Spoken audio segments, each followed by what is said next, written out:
Muito boa noite a todas e a todos. Eu queria agradecer o convite para participar aqui dessa mesa, que debate a situação internacional na preparação do 16º Congresso do Partido, e é um congresso que se realiza num momento de tensão e profunda mudança na situação internacional.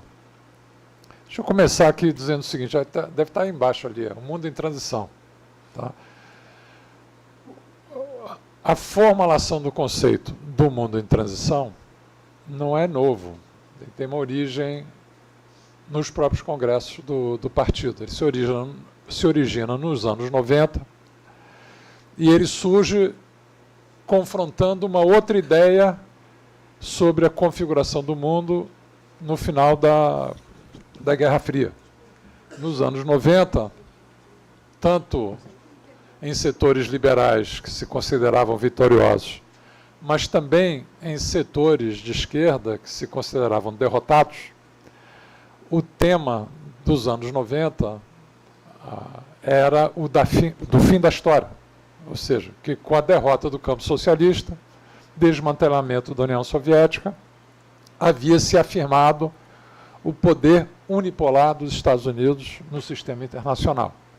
E que a expressão dessa unipolaridade, primeira, se deu ainda antes do desmantelamento da União Soviética, com a Guerra do Golfo, movida lá pelo presidente Bush, pai, né, para punir o Iraque por ter invadido o Kuwait. Contra essa ideia, já nos nossos congressos, nós formulamos a ideia de que essa visão não procedia, que com o fim da Guerra Fria, o que iria se iniciar no mundo era uma transição na ordem mundial e que a pretensão à unipolaridade não se consolidaria por parte dos Estados Unidos. Essa era a proposição. 30 anos depois, essa proposição se revelou correta. A ordem unipolar não se constituiu. Em nenhum momento. Em nenhum momento. Primeiro que a ideia de ordem no sistema internacional, ela implica uma configuração relativamente estável e persistente de uma correlação de forças no sistema. Então a ideia de uma ordem que dura 5 anos não é ordem, se ela dura 5 anos, quer dizer, é um momento, né? Então, o que se afirmava ali como anúncio de uma nova ordem unipolar no mundo, se revelou um momento. É um momento de triunfo dos Estados Unidos na Guerra Fria, com o desmantelamento do seu antigo adversário, que era o campo socialista, e a própria União Soviética, que foi desmantelada. O que, na nossa reflexão, e era uma voz minoritária na esquerda, à época, nós dizíamos, olha, essa hegemonia americana ela vai se enfraquecer por conta do acúmulo de contradições, inclusive contradições, né, as principais, né, seja contradições com novos polos imperialistas que se constituirão e que não acatarão o alinhamento automático com os Estados Unidos, em torno da sua agenda externa, seja resistências de conteúdo anti-imperialista, nacional, né, em diversas partes do mundo, que essas contradições iriam minar a pretensão, a consolidação da ordem unipolar. Então, nós estamos vivendo o desenlace dessa transição. Essa, pelo menos, é a minha interpretação. De fato, se afirmou a transição na ordem mundial. E o enfraquecimento relativo, não é um enfraquecimento completo, absoluto e em todas as dimensões, é bastante acelerado, eu diria. Se você pegar participação no PIB mundial nas últimas 3 décadas, os Estados Unidos já não é isoladamente, medido por paridade de poder de compra, a China já tem uma participação no PIB mundial, isso em 3 décadas. Né? A China saiu de 4% para 18% do PIB mundial, medido por paridade de poder de compra. Se você pegar dados agregados, qual é a característica da transição? É uma transição estrutural, nós já indicávamos, com o enfraquecimento e erosão do poder relativo das potências capitalistas que dominaram o sistema no século XX. Estados Unidos, potências europeias, agora na União Europeia, e Japão. E a ascensão de novos polos de poder oriundos da antiga semi-periferia ou periferia do sistema internacional. Essa que é a leitura. E isso se materializa, aí é objetivo, é material. Se você pegar a participação no PIB mundial medido por paridade de poder de compra, os BRICS, não os BRICS ampliados, os BRICS fundadores, né, já têm uma participação no PIB mundial maior do que Estados Unidos, União Europeia e Japão juntos. Isso em 3 décadas. Em 3 décadas. Se você pegar indicadores de produção científico-tecnológica, pelos indicadores mais... podem ser questionados, porque eles são meio rústicos, mas publicação em revistas científicas indexadas. Indexadas por bases, tem 2 bases que indexam publicações científicas. Uma europeia, que é o Scopus, outra americana, com o Web of Science. Em todas elas, a China passou os Estados Unidos. Passou todos os países europeus, em termos de capacidade de produção científica instalada, que está na fronteira da disputa da sociedade de conhecimento. Isso é fato. Isso é concreto, material. Eu pegar registro de patente como indicador de inovação. A China é disparado em primeiro lugar no registro de patentes internacionais e disputa a fronteira tecnológica. Estou pegando o caso da China aqui. Então, é o seguinte, a ordem unipolar não se consolidou. O mundo entrou no processo de transição. Uma transição que tem 2 características. As 2 já foram mais ou menos citadas aqui. A primeira característica é que é uma ordem gerada por uma capitulação. E isso marca a nossa transição até hoje, porque, diferentemente das outras transições de ordem, que vieram na sequência de guerras abertas e geraram conferências de paz que ordenaram a nova configuração da ordem mundial, Tratado de Viena, no fim das guerras napoleônicas, de Versalhes, no fim da Primeira Guerra Mundial, os acordos de Yalta, Potsdam, no fim da Segunda Guerra. Essa não, essa foi uma capitulação. A capitulação de uma superpotência militar, nuclear, que havia alcançado paridade nuclear com os Estados Unidos, que era o caso da União Soviética, capitulou. Então, gerou uma transição prolongada porque não houve acordo que selasse o fim da Guerra Fria, que estruturasse uma nova ordem, né? Gerou uma transição. Eu entendo que essa transição agora está chegando ao seu fim. Essa é a novidade, né? E aqui eu quero entrar no debate. Não necessariamente uma transição hegemônica. Essa que nós não estamos diante de uma nova hegemonia. Essa é a minha leitura. Nós estamos diante de uma situação de enfraquecimento e erosão da hegemonia americana, ou dos Estados Unidos, nós somos americanos aqui, sul-americanos, dos Estados Unidos, e a situação que vai se consolidando é uma espécie de balanço de poder global, sem uma potência hegemônica clara, embora com essa transição estrutural aqui em curso. E essa transição estrutural, ela tem algumas características, que eu acho que isso nós temos que discutir. Porque, na época da Guerra Fria, a Guerra Fria, claro, confrontava 2 superpotências que tinham paridade estratégica em armamento nuclear, mas não era apenas um conflito entre 2 superpotências, era um conflito entre 2 sistemas mundiais, que operavam em lógicas distintas e antagônicas. E, a partir da existência do sistema mundial socialista, isso alimentava e apoiava militarmente, politicamente, diplomaticamente, movimento de libertação nacional, dentro de uma lógica que era de confronto sistêmico, eram dois sistemas mundiais em contraposição. O sistema socialista mundial foi derrotado no fim da Guerra Fria. Qual é a característica atual da principal força em ascensão, que é a China, que já foi aqui citada?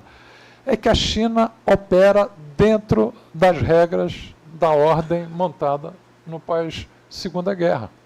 Ela não confronta um sistema mundial socialista em contraposição ao sistema mundial capitalista. Nós temos uma economia mundial? Temos. Ela é socialista ou é capitalista? Ela é capitalista. Fato, nós temos um mercado mundial? Temos. Predominam relações capitalistas ou socialistas no mercado mundial? Predominam relações capitalistas. Então, é uma situação diferente. Por exemplo, não sei se vocês viram aqui, quando o Lula criticou o Trump, dizendo que Trump pensa que foi eleito imperador no mundo, não? Você lembra? Aí vem a porta-voz do Trump, dizendo, ele não é imperador, ele é o líder do mundo livre, que isso é uma mentalidade de Guerra Fria. O mundo, quem escolheu ele líder do mundo? Mas a própria linguagem é uma linguagem de Guerra Fria. Infelizmente, mesmo no nosso campo, tem muita gente ainda aferrada à linguagem da Guerra Fria, achando que nós estamos em um confronto entre dois sistemas, capitalista e socialista global. Não estamos. Não estamos. Essa aqui é a verdade. E isso tem implicações, até onde a gente pode ir. Qual é a correlação de forças? Como é que nós podemos... Então, a leitura que está na tese, eu defendo, é que o que caracteriza a transição na ordem mundial é a dinâmica de desenvolvimento desigual já identificado por Lenin lá no início do século passado. O que é desenvolvimento desigual? Porque isso também pode ser entendido de diversas maneiras. Uma coisa é o desenvolvimento desigual do capitalismo pré-monopolista, ou antes do predomínio do capital financeiro, outra coisa é o desenvolvimento desigual do capitalismo depois do predomínio do capital financeiro e do circuito de financiarização. Antes do predomínio dos monopólios, é, através do comércio, estruturação de uma divisão internacional do trabalho mais ou menos congelada entre países produtores de produtos de alto valor agregado, né, e outros que se especializam no fornecimento de matéria-prima, produtos básicos de menor valor agregado. É uma estratificação. Com o advento do capital financeiro, o seu predomínio na economia capitalista, o que é que o Lenin aponta? E eu acho que isso está válido até hoje. É a melhor explicação para o que está acontecendo até hoje. É que com o advento do capital financeiro, o seu predomínio como forma principal do capital monopolista, e o predomínio de fenômenos de financiarização, o capitalismo no centro se torna rentista, parasitário. Ele perde dinamismo. E, ao perder dinamismo, começam a surgir novos polos menos subordinados à lógica da acumulação financeira que vão disputando. Aliás, o Lenin mesmo, a Primeira Guerra Mundial, é isso, tem a Alemanha em ascensão, a Inglaterra decadente, os Estados Unidos ali tentando se posicionar no meio do caminho. São as tensões que levam à Primeira Guerra Mundial. É isso que está acontecendo hoje no mundo. Quer dizer, as potências capitalistas dominantes do século XX estão perdendo posição relativa. É um processo estrutural. Um processo estrutural. No âmbito do qual surgem novos polos. E a característica da China é que é um polo de orientação socialista nesse processo, mas ele não estrutura um sistema mundial alternativo. Ele opera por dentro da institucionalidade da ordem mundial capitalista. Isso é fato. Então, achar que a China vai cumprir hoje o papel que a União Soviética desempenhou no século XX como se diz em inglês, wishful thinking, né? Não opera assim. Agora, isso cria condições para a estruturação de projetos nacionais de desenvolvimento com conteúdo anti-imperialista? Sim. Isso cria melhores condições para a estruturação de projetos nacionais que confrontam. Né? Agora, porque nós estamos num processo de multipolarização. Só para deixar, eu vou pegar aqui um exemplo aqui. Quais são os polos? China. um país de orientação socialista. Que outros polos? Vamos pegar aqui os BRICS, né? Rússia, capitalista. Índia, capitalista. Brasil, capitalista. África do Sul, capitalista. Arábia Saudita, capitalista. Com mixes aqui, mixes de outra natureza. Mas Emirados Árabes, capitalista. Egito, capitalista. Etiópia, capitalista. Indonésia, capitalista. Quer dizer, mas são projetos nacionais desenvolvidos no âmbito do capitalismo, que vão se consolidando como polos alternativos que dão mais margem de manobra. Veja só, esse é um processo estrutural profundo, mas não quer dizer que ele seja completo, mesmo na área econômica. Mesmo na área econômica, vamos pegar aqui, quer dizer, os Estados Unidos continua detendo, o dólar continua presente, né? Praticamente 2/3 das reservas mundiais são mantidas em dólar até hoje, fruto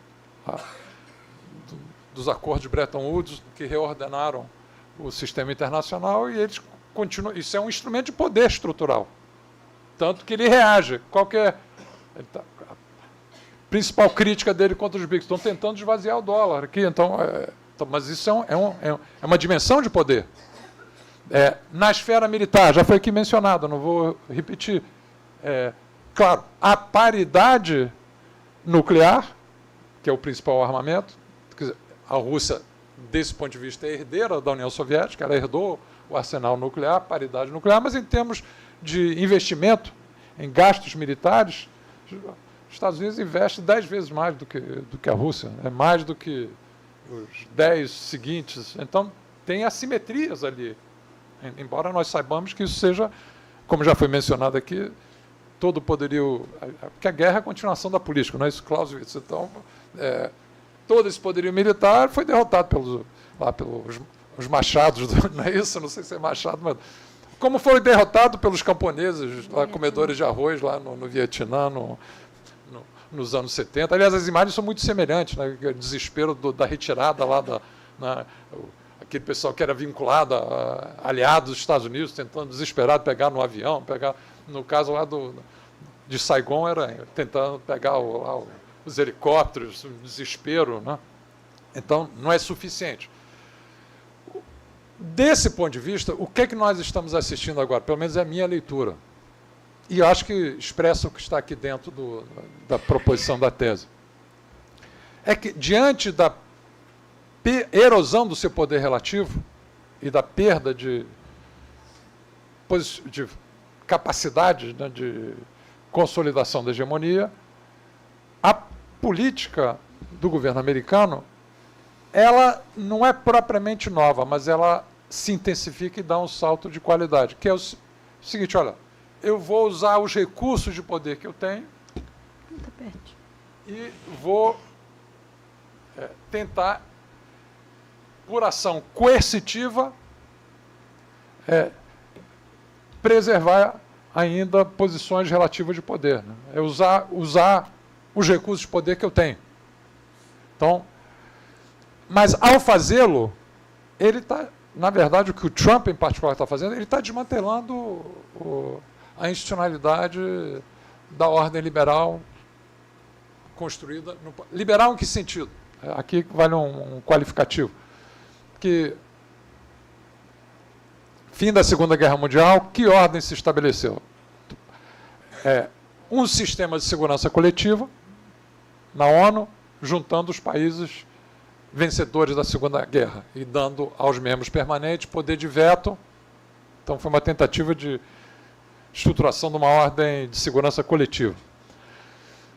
No ordenamento da reconstrução do pós-guerra, acordo de Bretton Woods e isolamento da União Soviética do campo socialista. Então, em Bretton Woods, uma agenda de liberalização comercial, por quê? Porque a guerra não foi travada nas fronteiras dos Estados Unidos, a não ser o ataque lá a Pearl Harbor. Então, a sua economia foi preservada, aliás, alavancada pelo keynesianismo militar do esforço de guerra, e as economias da Europa destroçadas, Japão destroçado, Coreia destroçada. Então, uma posição vantajosa para os Estados Unidos. Então, vamos abrir esses mercados todos para empresas americanas se expandirem globalmente. Isso aí era das transnacionais, das multinacionais. Então, a agenda era liberalizar para que esses investimentos pudessem entrar nessas economias e o comércio passasse, na verdade, a refletir um comércio intrafirma das próprias empresas transnacionais que se expandiam. Então, essa foi a lógica da ordem. Era uma lógica liberal do ponto de vista comercial e de investimento, mas ela não era liberal do ponto de vista financeiro, porque os Estados mantinham regulação financeira e admitido, aceito. Diante das primeiras manifestações de perda de competitividade das empresas americanas, na época, sobretudo em função da expansão mais acelerada do Japão, da Alemanha e das empresas japonesas e alemãs, os Estados Unidos reconfigura a ordem. Então é o seguinte, olha, desvaloriza e depois acaba com a conversibilidade do dólar-ouro, que dava estabilidade monetária e financeira,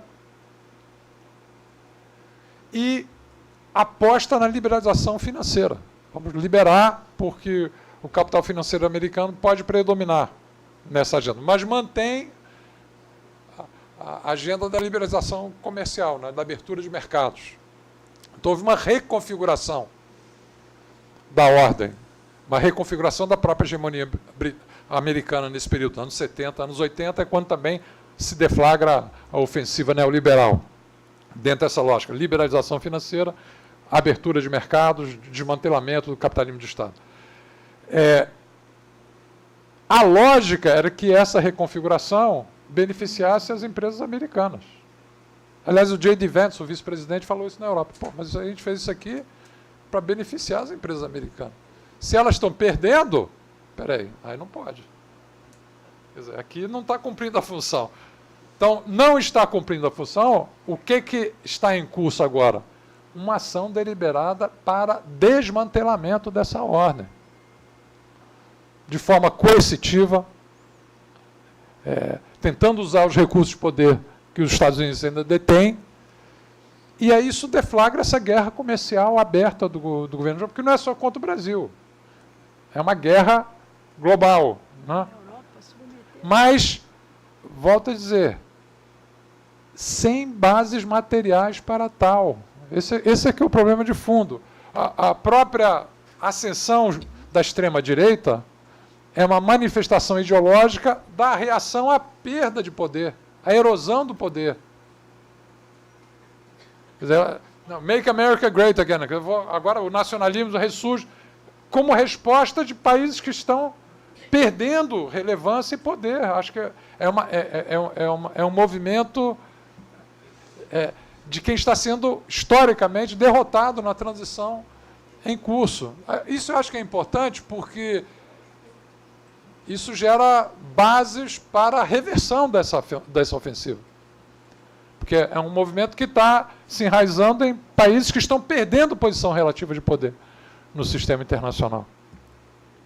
E aí, nós estamos nesse momento de desmantelamento da ordem, sem estar claro o que vai ser colocado no seu lugar. Por isso é que a imagem que eu uso é do balanço de poder global, quer dizer, aquela situação de...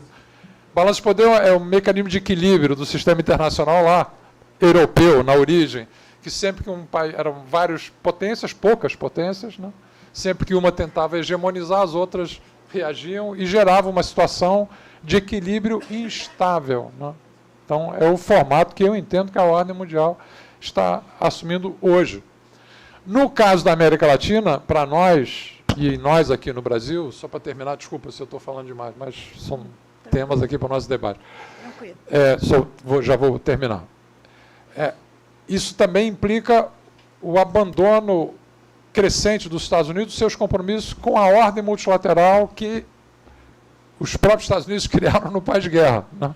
Ele vai se afastando do compromisso com as instituições multilaterais, com a ordem multilateral. E avança, retoma características do isolacionismo que caracterizou a política externa americana até a Segunda Guerra, até ele se envolver fortemente na Segunda Guerra e ordenar o sistema internacional em torno da sua hegemonia no pós-guerra. Mas esse isolacionismo não é um isolacionismo para dentro dos Estados Unidos. É um isolacionismo que é fortemente intervencionista no que ele considera a sua esfera de influência. O seu jardim, não é isso? Backyard. Seu quintal. Quintal, o seu quintal. E ele agora expandiu esse quintal, ou pretende expandir esse quintal para abarcar não só a América Central e Caribe, que normalmente era a esfera principal, intervenções lá em Porto Rico, Cuba, etc., México, etc. Agora ele expande para abarcar as Américas como um todo. Então, Groenlândia, Canadá, mas aqui agora é o seguinte, é o entorno estratégico dele. Mas no caso daqui, isso é que eu acho que é mais grave. Isso implica desestabilizar os governos locais que possam ter uma orientação crítica, mesmo que não seja socialista, não seja mais crítica, que tenha um projeto nacional que se desvincule dessa agenda de dominação. Então, o isolacionismo é fortemente intervencionista aqui. Então, esse episódio que nós estamos enfrentando é gravíssimo. É gravíssimo. Entendeu? Como é que explicitamente assume uma intervenção nos assuntos internos do Brasil, explícito, né? Tentando intervir, obrigar o Poder Judiciário a encerrar um processo, uma intervenção aberta num país soberano. Quer dizer, o imperialismo no sentido clássico, né? Que é a extensão da autoridade do Estado para além das fronteiras da nação. Isso é o imperialismo, é a definição do imperialismo. Em Hobson, lá, pega Hobson, é a definição clássica do imperialismo. Ele assume essa característica abertamente, é gravíssimo. É gravíssimo.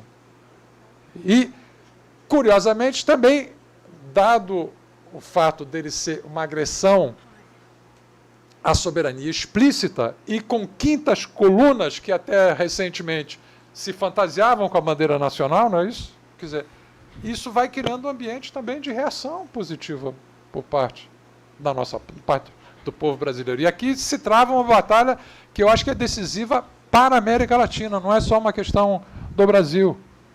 E eu diria globalmente, porque o Brasil manifestou posições de firmeza que outros não adotaram. A própria União Europeia capitulou. Né?